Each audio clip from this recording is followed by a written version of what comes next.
Hello friends, இன்னைக்கு வந்து கருவாட்டு குழம்பு எப்படி வைக்கலான்னு பார்க்கலாம். இதுக்கு வந்து 2 வெங்காயம், பெரிய வெங்காயம், அப்புறம் 2 தக்காளி, கொஞ்சம் கருவேப்பிலை, முருங்கைக்காய், 2 வாழைக்காய், மாங்காய் கொஞ்சோண்டு, அதுக்கப்புறம் புளி வந்து நனைய போட்டிருக்கேன். ஒரு சட்டி வச்சுட்டு அதில் வந்து எண்ணெய் ஊற்றி கொஞ்சம் வெந்தயம், அது கொஞ்சம் கலர் மாறின உடனே கடுகு போட்டுக்கணும். கடுகு வந்து வெடித்த உடனே கருவேப்பிலை, அப்புறம் வந்து நம்ம நறுக்கி வச்சிருக்க வெங்காயத்தில் கொஞ்சோண்டு வச்சுட்டு முக்கால்வாசி வந்து எல்லாத்தையும் போட்டுடலாம். இது வெங்காயம் வதங்கினதுக்கப்புறம் 2 தக்காளி நறுக்கி வச்சுருக்கோம்ல, அதையும் தூக்கி போட்டுடலாம்.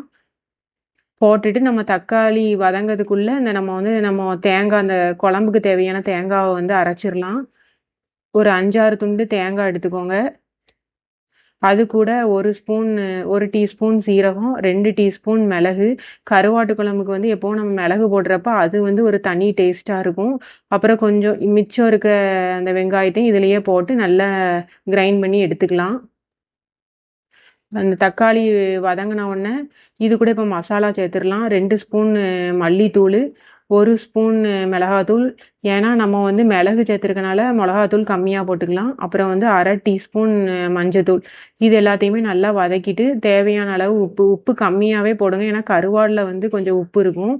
அதுக்கப்புறம் இதை வந்து நல்லா வதக்கின உடனே முருங்கைக்காய், நம்ம வெட்டி வச்சுருக்க முருங்கைக்காய், வாழைக்காய், இதை 2 ஃபஸ்ட்டு போட்டுட்டு இதையும் நல்லா அந்த இருக்கிற அந்த மசாலாலேயே வதக்கிட்டு நம்ம புளி கரைச்சி வச்சுருக்கோம்ல, அந்த தண்ணியும் தூக்கி ஊற்றிடலாம். இந்த நேரத்தில் வந்து உங்களுக்கு குழம்பு வந்து எவ்வளோ தண்ணியாக வேணுமோ அந்த அளவுக்கு நீங்கள் வச்சுக்கலாம்.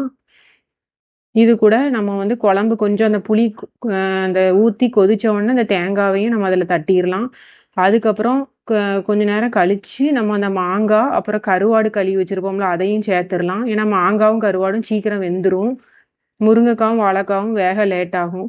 அதுக்கப்புறம் இது நல்லா கொதித்த உடனே நம்ம வந்து ஸ்டவ்வை ஆஃப் பண்ணிடலாம். நம்மளோட கருவாட்டு குழம்பு ரெடி ஆயிரும். நான் மண்சட்டியில் வச்சுருக்கனால நம்ம ஸ்டவ்வை ஆஃப் பண்ணாலும் அது கொஞ்சம் நேரத்துக்கு கொதிச்சுக்கிட்டே இருக்கும் ஃப்ரெண்ட்ஸ். ஓகே, பாய்.